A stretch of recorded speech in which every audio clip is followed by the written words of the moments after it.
There is a huge cost to being broke, and I'm not talking about money. What's up, guys? It's at Financial Phaz here, featuring my terrible handwriting. You're gonna get a lot of that today. I'm not a millionaire, but I'm going to be. For all my people who believe they're gonna be a millionaire in 2024, make sure to comment, like, and subscribe. Give me a thumbs up in the comment section if you're gonna be a millionaire in 2024. Let's get into it. Being broke, when I say that term, I'm not saying like, all the time I'm talking financially, or you just don't have any money, or like whatever the situation is. I am more so speaking about a mindset, a poor or broke mentality. And although that is a bad thing, in my opinion, it is a bad thing, it can be fixed. And a lot of that comes from not knowing or not having the education, not being taught the education, or not having someone that has done it willing to pass that down to you. So a lot of that times it just comes from like the education piece, and that's what I do. I come here try to spread that information to you guys. So don't get offended when I'm saying broke or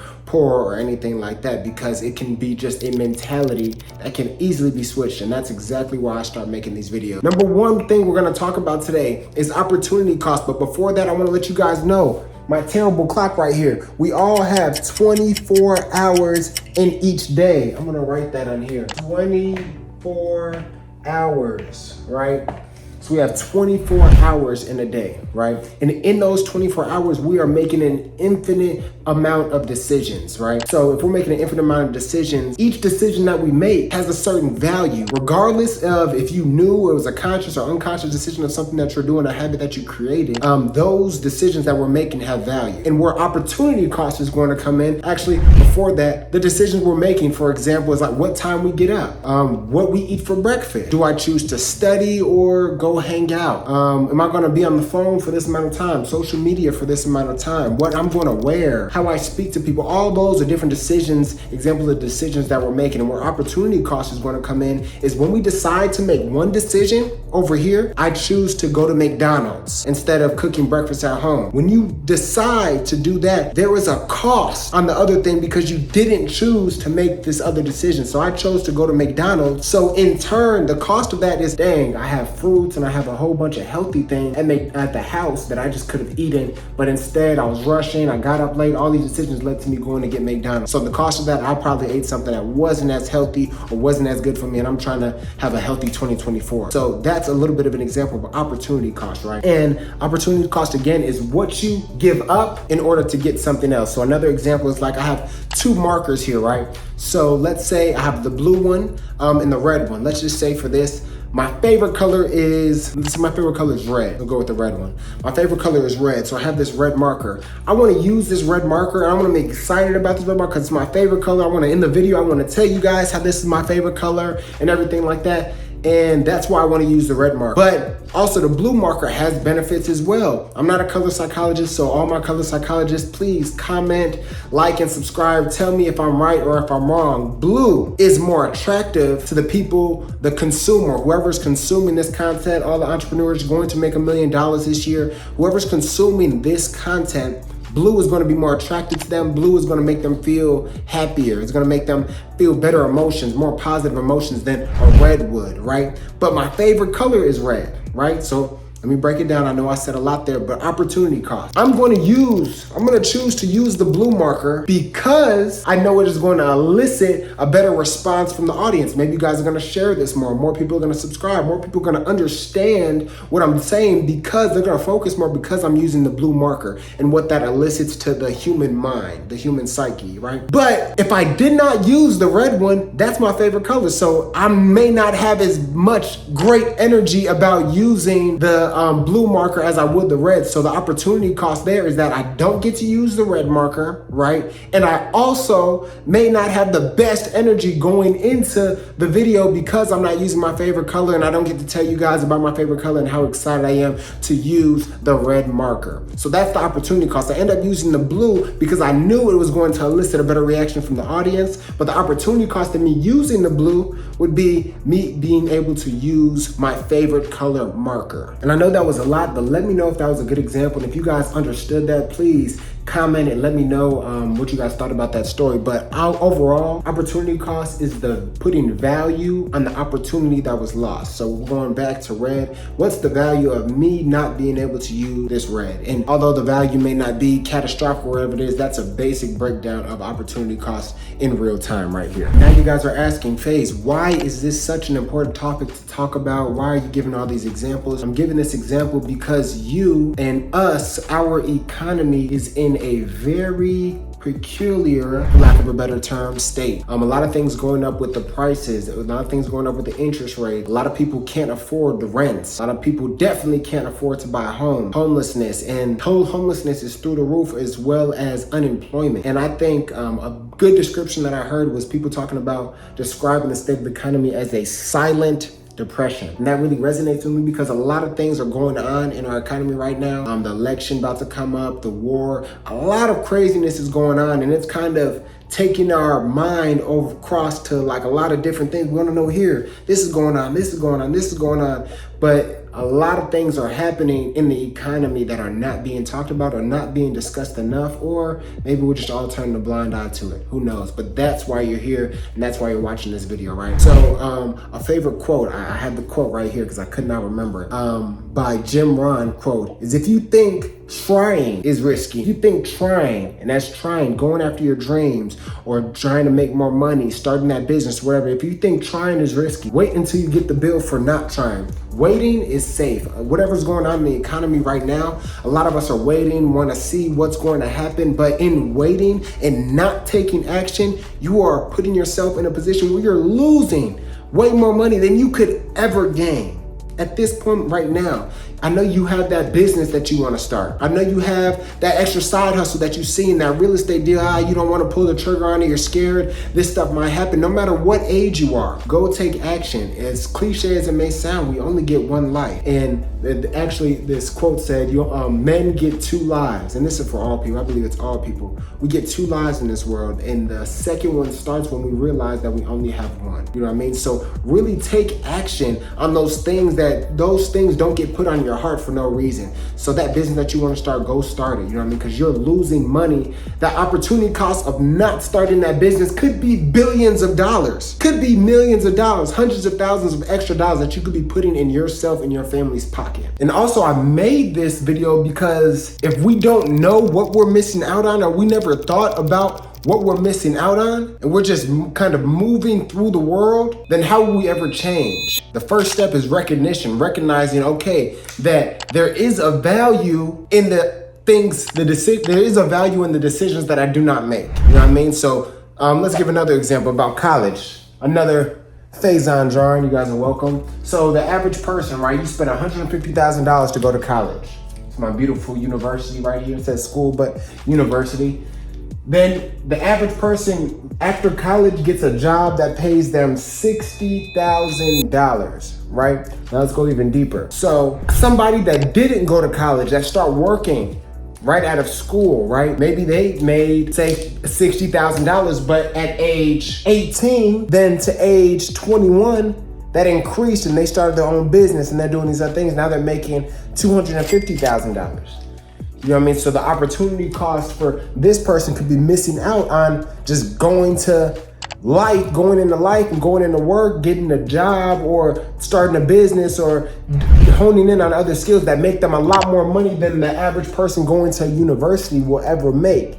But granted, this person that goes to university, say you're locked in, you want to be a doctor, lawyer, you leave, you need those qualifications. So if you do spend that $150,000 and now you're leaving, you become a doctor, you start your own practice, you can make millions of dollars, but you could have only done that by going to university. You know what I mean? So there's a lot of give and take here. And it also depends on the person's appetite. You know what I mean? A lot of people say college is bad. You don't need college no more. College is a scam, but college can be very beneficial for people. And I think for myself, I went to Cornell University. And I think the biggest thing is not the classes, it's the connections. So I think college is good in that respect. And especially if you don't really know, maybe you could go to college and take some time to figure it out, or, you know what I'm saying, whatever it is, whatever you want to do. Also, on the flip side of that, right? If you don't go to college, What if you're not a motivated person? You know what I mean? If you're not a motivated person, you still don't know and you're just messing around, then we're talking about opportunity cost. That $150,000 you paid, okay, now you got to pay that off with a $60,000 job, but at least you're making $60,000. Whereas if you weren't, you'd still be at home messing around with friends, smoking, drinking, not having a good time. So there's always a give and take. It always depends on the person. But that's another example of how opportunity cost shows up in our world and our society today, dealing with the education system. Now let's see, how can we apply that idea of opportunity cost into your own personal finances, right? So this is my favorite example. I love talking about this. This is kind of what I was taught, mentored, and now I teach this to other people all across the country, all across the world, really. But this is my favorite example right here. So you get another Phazon drawing. So we as individuals, we work so hard for our money, right? But the biggest thing that we struggle with is keeping that money or growing that money. A lot of us spend our money frivolously. A lot of us are consumers. Consumer also goes into that broke mindset, that poor mindset. So a lot of us are consumers, right? And what we want to do is put ourselves in a situation where we can grow our money, you know what I mean? Or at least we can keep our money. And keeping our money, first off, starts with, I would say, saving. Like being able to actually put money away into another account where you are saving for something in the future. You know what I mean? So let's think about opportunity cost when it comes to saving. You know what I mean? If you have a retirement account or at work, or you want to open up your own retirement account, you're doing a 1099 or entrepreneur, whatever it is, if you do not take the time to figure out how much money you could set aside, as small as it may be, because it will compound, $10, $20, $50, $100, $1,000, $10,000, whatever it is, whatever your appetite, right?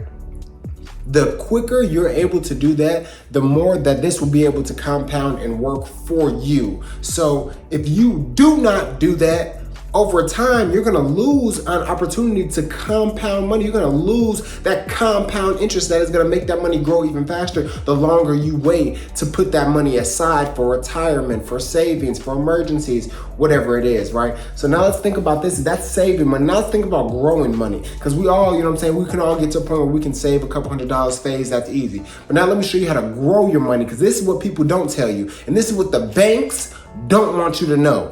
So we all have banks, Bank of America, Chase, JP Morgan, Wells Fargo, the list goes on, all our credit unions and everything like that. So the average person, right, we're gonna take our money, our hard-earned money, right, and we're gonna put it into the bank. And that's natural. Like, we do that naturally. Okay, let me go get my money from Chase. Let me just put direct deposit my check into this account, whatever, Zelle. We got all these things, right? So we're going to put that money in the bank, Bank of America, Chase, whatever it is. Let me move over. But what we don't realize is that when we put our money in the bank, they take that money, let's say $100. We give Bank of America $100. They're going to take that same $100 and they're going to go invest it. They're gonna go take the money that you gave, that $100 that you gave, and they're gonna go invest it in things that are making them more money, where they're gaining interest. They put it into different vehicles right here that are giving them more money. And what they're giving you in return, they're giving you 0.001% growth on your money. That's what they're giving you. They're giving you 0.001, let's just round it to 1% growth on your money. But at the same time, the bank is going and getting, I'll put it in red too, they're going and getting 8%, 10%, 15% growth on their money. On the money that you gave them, they're gonna go and get 10, 15, 8%, and they're giving you in return not even 1%. So that's the biggest spread, that's the biggest play ever. So as everyone is going, putting their hard-earned money into the bank, they're going to loan their money out, and they're able to get higher rates of return on the money than they're even getting you. And we didn't even know, because we don't even think about putting our money in an account and our money growing. We just think about, okay, we put our money there, our money's there. But that is not the truth. But what we need to do, let's scratch this off real quick, right? So instead of doing that and allowing the bank to go ahead and do that and put it into accounts like IULs, insurance contracts, where you're getting 8, 10, 5% growth on your money, or index funds that are notoriously known, S&P 500, for getting consistent 10% over time. You know what I mean? Instead of letting the bank go ahead and get that money off of the money that we do, we can skip the bank, right? And we can take our own money. Let me get that green out for you. Take our own money and go get that 10% that the bank was getting, but let's just skip the bank and we can go get that for ourselves and put our money in accounts like IULs, index funds, real estate, all these different vehicles. That's why I drew my little fancy car here that are producing interest for us. And now our money is going to be growing on that end. And this goes back into the whole purpose of me making this video. If we do not do this and we wait, what is the opportunity cost of waiting and not getting our money into these vehicles that are going to get us 8, 10, 12, 15% growth on our money, return on our money? The opportunity cost is going to be this. It's going to be monumental. You know what I mean? Because you're losing out on years, days, months of compound interest that your money could be having. And let's say you're getting 10%. If you're getting this magic number, 10% right here, let's say you're 20 years old and you just procrastinate, you want to party, you want to work, you want to do all these other things, and you're not doing this. You just missed out on 10 years of gaining 10%.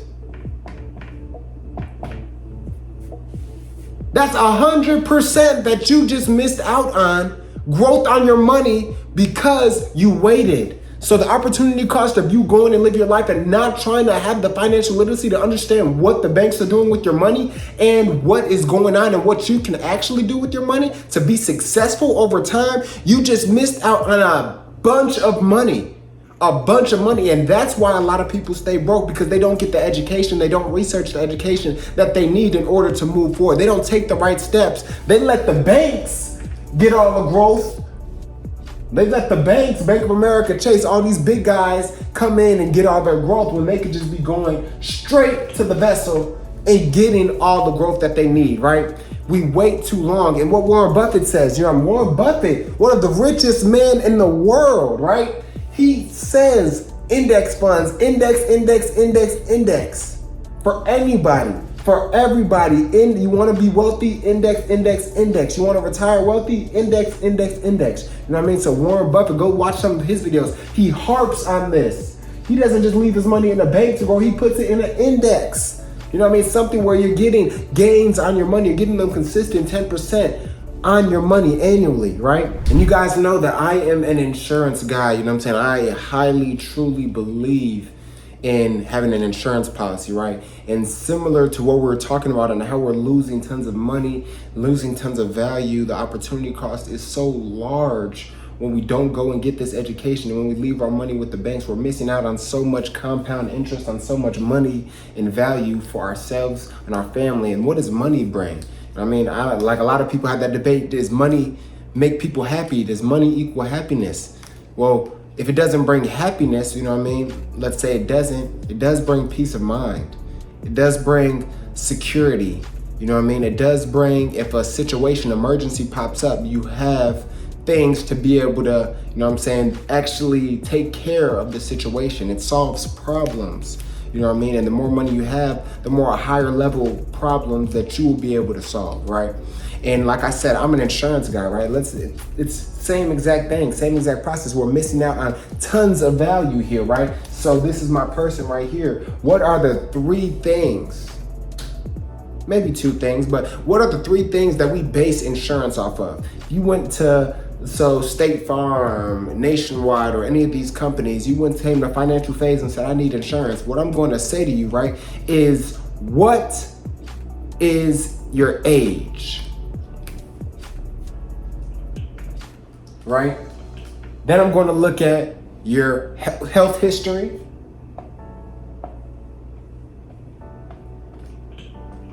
Right? And I'm also going to, we look at work history. So I'll put it down here as well, because depending on the type of work that you do, but I'll put a little squiggle next to that because it's not as important. So we look at age, health, and work, right? So let's just talk about age. The older you are, the more expensive insurance is. Myself being 24 years old, I get a better deal, so to speak, on an insurance policy at a $100,000 death benefit than somebody that's 85 would. It's gonna be a lot more expensive than because they're closer to the end of their lives per se, you know what I mean? So every day that we wait, and that's why I try to tell all the people around me, if you're 18, 19, 20, 21, 22, and you have a little bit of money coming in, you have $50 a month that you can put away, $100 a month, $200, $250, $300 a month that you can just lock in and save that every month. You need to put it into insurance policy as early as possible, because when you get older, these are going to be more expensive. It's going to be more expensive, more money coming out of your pocket, right? And less value. So the opportunity cost of not getting it is that you're going to miss out on a ton of value. And the other opportunity cost of getting it is if something happens to you. You know what I'm saying? Before, say it was like you kept putting it off, and then something happened to you, not even death. If you got sick, critically, chronically, or terminally ill, or something happened to you where you could not work, right? And this happens way more often than we think it does, right? Especially in America. If something like that happens, but you didn't get the coverage, the company could not help you. You're left, you're stuck, you're in more debt, you have to pay for all these medical bills, and now you're just putting yourself in a terrible position. I see it day in and day out, guys. So really listen to what I'm saying here. Also, if the person waits to get insurance, you know what I mean, and then they do pass away, I know we all want to take care of our family, and I know that's such a deeper thing and people don't like talking about it, but the truth is we need to talk about it now, because all of us want our families to be secure when we are gone. I don't care how old you are. From the day I was, I would say 5, when I started talking, I knew that the mother that I had, I wanted her to be taken care of. I'd do anything to take care of my mother, to make sure she's safe, right? So we need to have these policies just to prevent anything that's going to happen. But the biggest thing is, like, if we get any health scares, we get any chronically or terminally ill, the company is going to pay out a boatload of money to take care of those medical bills and medical expenses. They actually pay out of that cash value. No, they pay out of that death benefit in order to take care of those medical expenses. So that's why insurance is so important. So if you guys do not have insurance, man, reach out to me at Financial Phaz and we can get that going for you. But overall, guys, this is the biggest thing. We cannot waste time, because the opportunity cost, especially in our economy today when things are so much more expensive, right? If things are so much more expensive and we're still waiting, you know what I mean? Now the gap is a lot larger. You know what I mean? So the middle class and the poor, lower class and the high, like the wealth gaps are starting to separate way too much. So I'm trying to get this information to anybody who wants to be a millionaire in 2024. This is where it starts, the mindset. Thank you, guys. I hope this added some sort of value to you. I hope one of those examples that I gave really resonated with you and hit home with you and gave you a sense of urgency, especially with what's going on in today's economy. Like I said, I'm not a millionaire, but I'm going to be. For all my people who believe that, make sure you like, comment, subscribe, follow me on all platforms at Financial Phaz, and make sure you guys do subscribe and hit that notification button so you guys can know when these videos are dropping, because I'm dropping them all 2024 so you guys can get this good information, especially during these crazy times. A great Warren Buffett quote that I have as my screensaver right now is, the best investment a person can make is in oneself. Make that investment in yourself today. Get that peace of mind. Think about the opportunity cost. Make sure we're making good decisions. Let's get away from that broke mindset, that poor mindset, because we're becoming millionaires in 2024. See you guys.